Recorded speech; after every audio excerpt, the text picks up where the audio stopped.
बहुत समय पहले की बात है। एक दूर दराज के राज्य में एक राजा शासन करता था। वह राजा अपने निर्णयों को लेकर बहुत कठोर और अडिग था। उसे लगता था कि उसका निर्णय कभी गलत नहीं हो सकता और उसकी हर बात सर्वोपरि है। राजा के दो बेटे थे। बड़े बेटे का नाम अर्जुन था और छोटे बेटे का नाम शिव। दोनों बेटे राजसी ठाट बाट में पले बड़े थे, लेकिन स्वभाव में दोनों एकदम विपरीत थे। अर्जुन को अपने पिता के आदेशों का पालन करने में विश्वास था। वह मानता था कि राजा के फैसले ही सबसे सही होते हैं और उन पर सवाल उठाने का किसी को हक नहीं है। दूसरी ओर शिव अपने विचारों में स्वतंत्र था और किसी भी विषय पर सोचने समझने के बाद ही कोई निर्णय लेता था। वह राजा के फैसलों को सही गलत की कसौटी पर रखता और अक्सर अपने विचार प्रकट करने से नहीं हिचकिचाता था। एक दिन राजा ने दोनों बेटों को बुलाकर कहा, मैं चाहता हूं कि तुम दोनों मेरे राज्य का उत्तरदायित्व संभालने के लिए तैयार हो जाओ।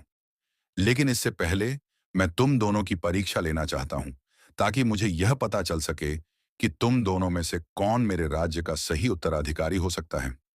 राजा ने दोनों बेटों को कुछ धन और आवश्यक वस्तुएं दी और कहा, तुम दोनों को 1 वर्ष के लिए राज्य से बाहर भेजा जाएगा। इस दौरान तुम्हें यह साबित करना होगा कि तुम में से कौन इस राज्य का सच्चा और योग्य उत्तराधिकारी है। तुम्हें अपनी सूझबूझ और समझदारी से अपने भविष्य का निर्माण करना होगा। 1 वर्ष बाद तुम दोनों यहां लौट आओगे और फिर मैं निर्णय करूंगा। अर्जुन राजा के आदेश का पालन करते हुए अपनी यात्रा पर निकल गया। उसने दिए गए धन का प्रयोग आरामदायक जीवन जीने में किया। महलों में रहना, उत्सवों में भाग लेना और दूसरों के सामने अपने रुतबे का प्रदर्शन करना ही उसका उद्देश्य बन गया। उसे पूरा विश्वास था कि उसका राजसी अधिकार उसे उत्तराधिकारी बनने के लिए पर्याप्त है। दूसरी ओर शिव ने धन और आवश्यक वस्तुओं का सदुपयोग किया। वह गरीबों और जरूरतमंदों की मदद करता, उनके साथ वक्त बिताता और उनके दुख दर्द को समझता। उसने खेतों में काम किया, जंगलों में रहने वाले लोगों के साथ जीना सीखा और खेती के नए नए तरीकों का ज्ञान प्राप्त किया। शिव ने अपने मेहनत और परिश्रम से एक छोटी सी बस्ती को एक खुशहाल गांव में बदल दिया।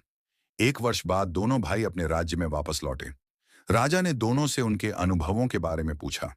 अर्जुन ने अपने सुखद अनुभवों की बातें की, जबकि शिव ने अपने परिश्रम से गांव को बेहतर बनाने के प्रयासों के बारे में बताया।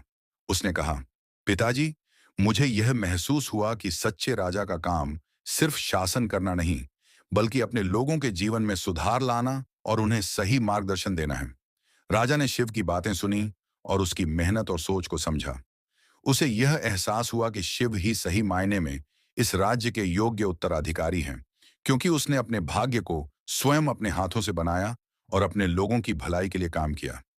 राजा ने शिव को राज्य का उत्तराधिकारी घोषित कर दिया और कहा, यह सच है कि भाग्य को हमें अपने प्रयासों और कर्मों से बनाना होता है। कोई दूसरा हमारे भाग्य का निर्धारण नहीं कर सकता।